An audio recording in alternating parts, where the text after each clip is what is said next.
Good morning, everyone. Today's class we will discuss about bacteriophage vectors.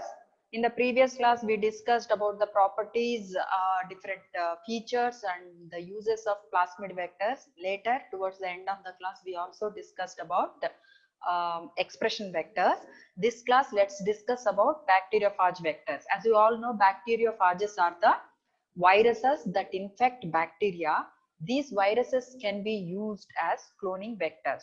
So now let's look at the properties of these bacteriophage vectors and how these bacteriophage vectors are used for DNA cloning.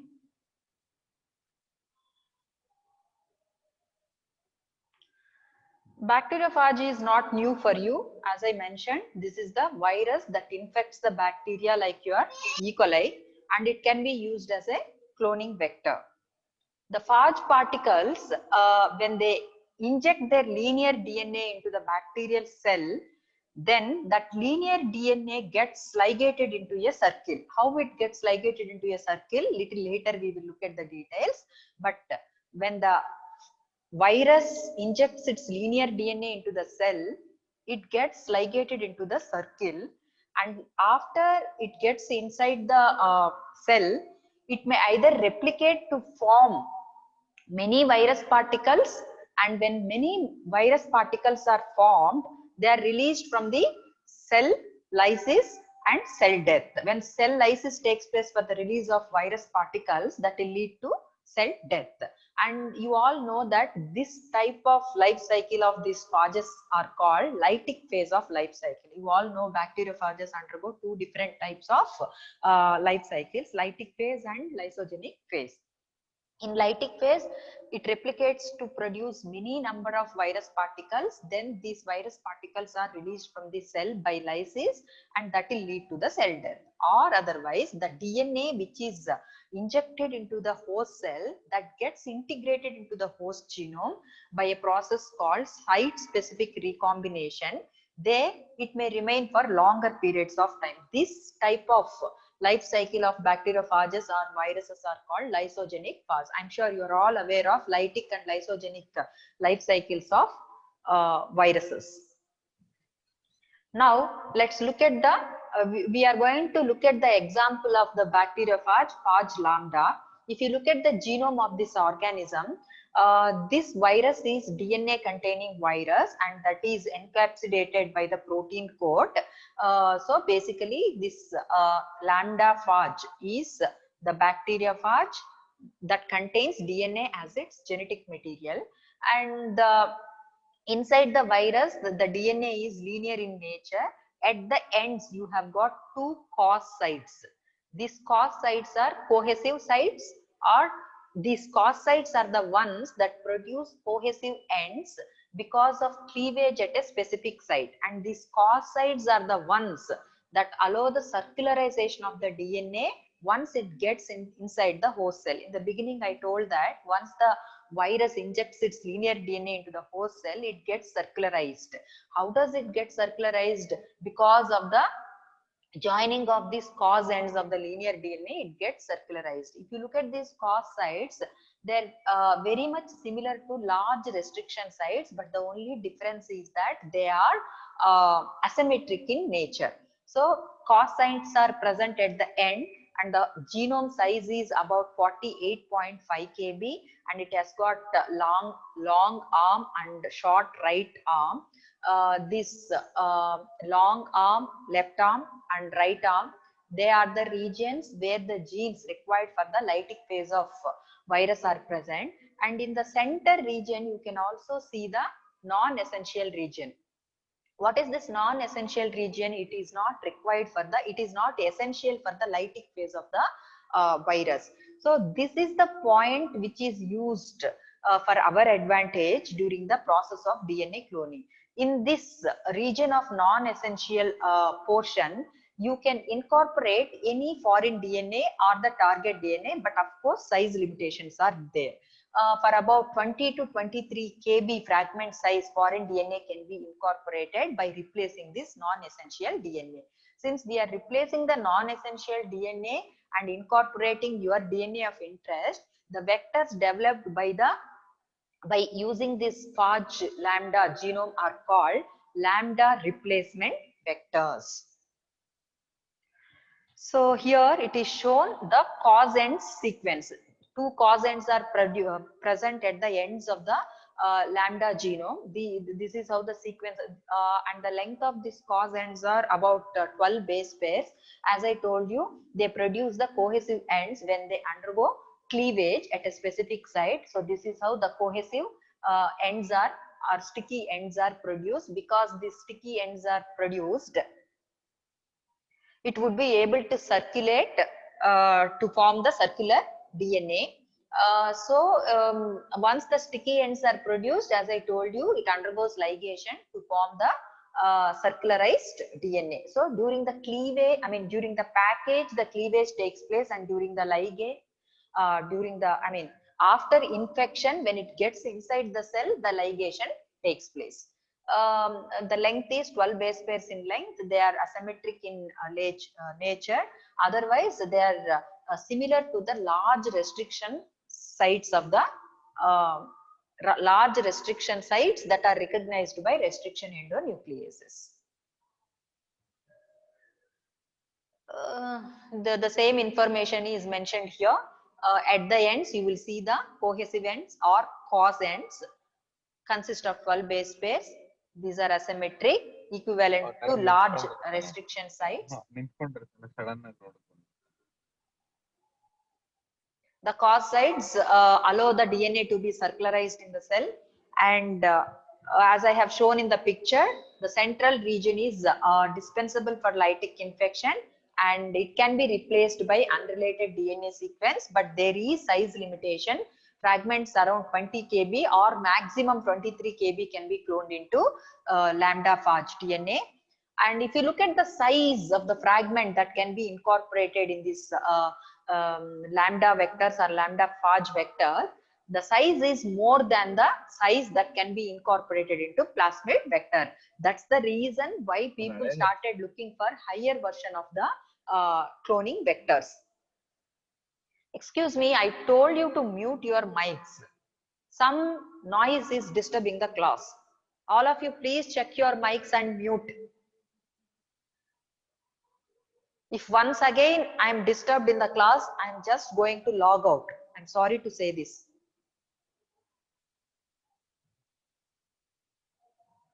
Okay, as I told you, since the central region is not essential for the lytic phase of the virus, that can be replaced by your target DNA, but of course size limitation, as I told you, up to 23 kb fragment lengths can be incorporated, and this size that can be incorporated in these lambda replacement vectors is more than the size limit of plasmid vectors. Since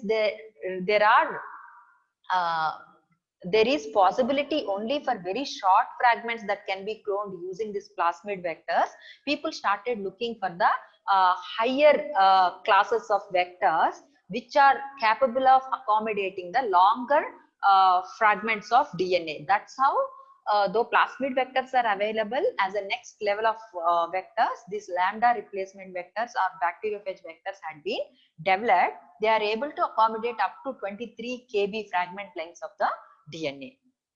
So two examples of the lambda replacement vectors that are developed are EMBL3 and DASH. These are the two examples. So here the vector DNA is cleaved. The procedure, how the cloning is carried out using these lambda replacement vectors. First, the vector DNA that is cleaved with BAMH1 or the suitable restriction enzyme. When it is cleaved, you will be having the longer arm and the short right arm. The lengths are about 19 kb in case of the long arm and 9 kb in case of the short arm. And once they are cleaved and they produce long and short arm, they are purified. Similarly, the target DNA that is to be incorporated is also prepared by digestion, preferably using the same BAMH1 or any enzyme that is capable of producing the compatible ends. And then after the target fragment is prepared or digested with the same enzyme or compatible enzyme, then the target DNA has to be treated with the alkaline phosphatase. Why it has to be treated with alkaline phosphatase? In order to remove the phosphate group so that the self ligation of these target DNA molecules can be avoided.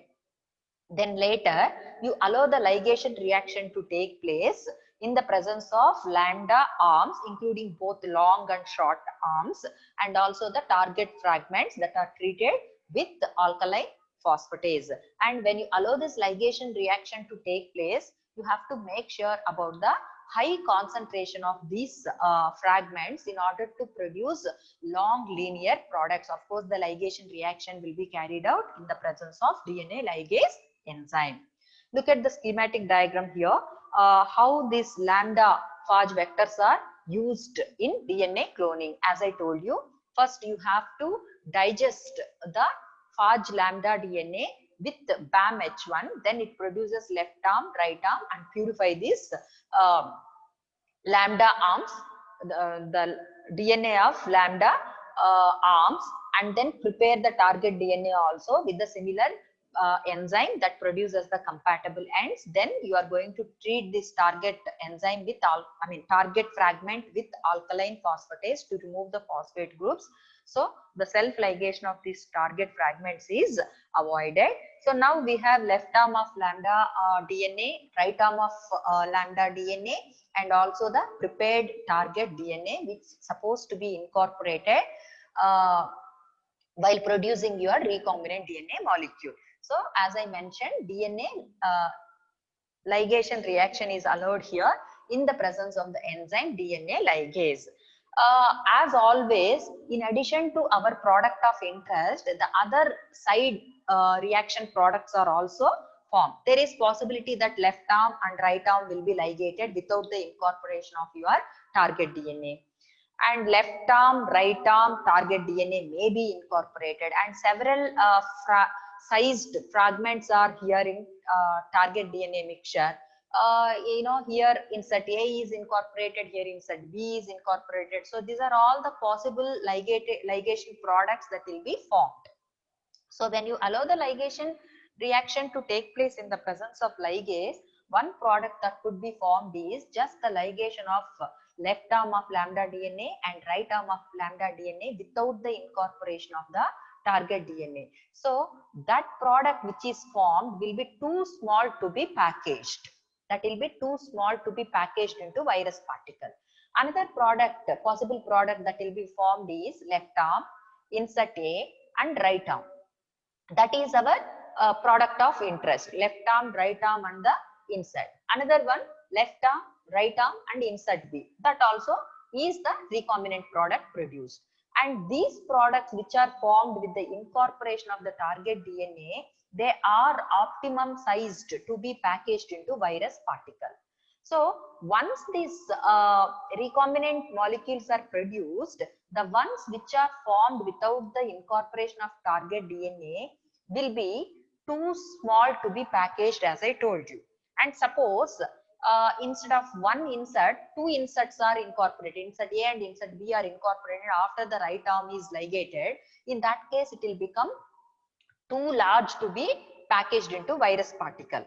And if it is packaged into virus particle also, it will be non-viable. So these are all the possibilities. Anyway, ligated products are formed. The next step will be packaging and infection. The next step will be packaging and infection. Though the circular DNA or the derivatives of DNA which is formed during the ligation reaction, that can be transformed into competent cells, as we have seen in case of plasmids. So when we looked at the plasmid vectors, after the ligation, after the recombinant molecule is produced, what is the next step? It is transformed into the appropriate host cell, right? There the step what we follow is transformation. Here also that can be followed, but here the vector what we are using is virus particle, and naturally these bacteriophages have the property of infecting the bacteria. So this natural property of infection of these viruses will be used to our advantage, and it's going to be very, very efficient process in comparison with transformation. So we allow this phage particles to be infected to the host organism. So replication of the phage in vivo, once it infects the host organism, the replication of the phage in vivo, it produces long linear molecules with multiple copies of the genome. It produces long linear molecules with the multiple copies of the genome. These concatamers, because of the rolling circle mode of replication, long linear molecules are produced. After the first round of replication, it doesn't end there, it goes on, so that multiple copies of the genome are formed as long concatamers. This concatamers term is not new for you. We discussed about it when we discussed about rolling circle mode of replication. And after these concatamers are formed, then they are cleaved at the cos sites to yield the individual genomes. Because when the packaging step comes, it should be the individual genome that has to be packaged into virus particles. So once the replication is done, then at the cos sites, it will be cleaved into individual genomes, and each individual genome will be packaged into virus particle. So that's how the virus particles are replicated. Then once the virus particles are produced, many in number, they have to be packaged into intact virus particles. For that, we need to produce, in vitro conditions, we need to provide packaging extract for these virus particles to be produced. For that, a mixture of phage coat proteins and phage DNA processing enzymes. Together, these two proteins forms a packaging extract. So this packaging extract needs to be used in vitro to package the ligated linear molecules into phage particles. Earlier, whatever I talked about concatamer and then cleavage into individual genomes, all that happens in vivo. But here, while producing these recombinant molecules, we are carrying out the experiments in vitro conditions, right? So after these recombinant molecules are produced, we need to provide the packaging extract consisting of the phage coat proteins and phage DNA processing enzymes in vitro in order to pack this ligated linear molecules into phage particles. So this packaging extract that is prepared from two different bacterial strains that are infected with different packaging deficient phage. So how this packaging extract is produced? From two different bacterial strains, each one is infected with a different packaging deficient mutant phage. So the packaging proteins produced will be in high concentration or abundant. So they will be available in sufficient quantities. In combination, these two extracts, they provide all the proteins that are required for packaging. So please understand, in vitro conditions, we need to allow the packaging of virus particle to take place. For that, we need to provide the packaging extract. This packaging extract consists of the phage coat proteins and phage DNA processing enzymes. These are produced by two different bacterial strains, each infected with a packaging deficient phage, so that you will have the enough quantities of your packaging proteins. In combination, these two extracts, they provide all the necessary proteins for packaging. The phage lambda particles so produced, that means after packaging, they will be allowed to infect a culture of the normal E. coli cells. The ligated ends, please go back to that schematic representation and understand the ligated ends which do not contain an insert. The first product what I have shown in the scheme. The ligated ends which do not contain an insert or have one, that means one insert, which is much smaller or larger than 20 kb. The insert whichever is ligated in between left arm and right arm should be of appropriate size.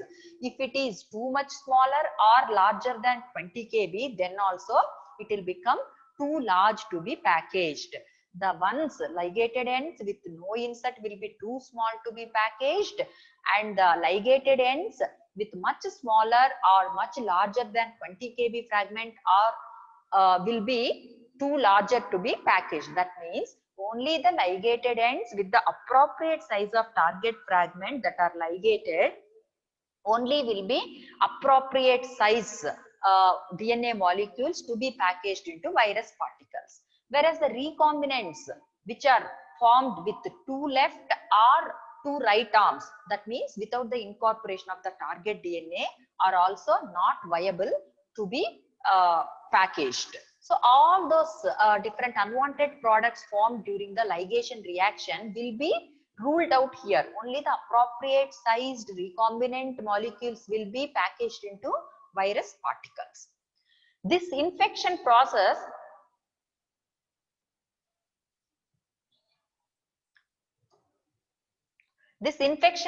is very efficient and can produce up to 10 power 9 recombinants per microgram of vector DNA.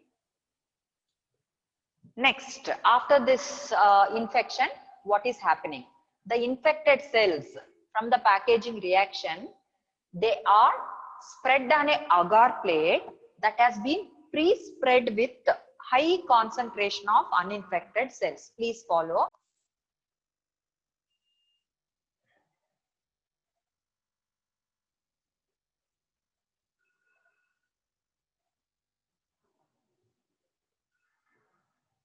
Are you able to hear me? Internet is unstable. One of you please unmute and tell me.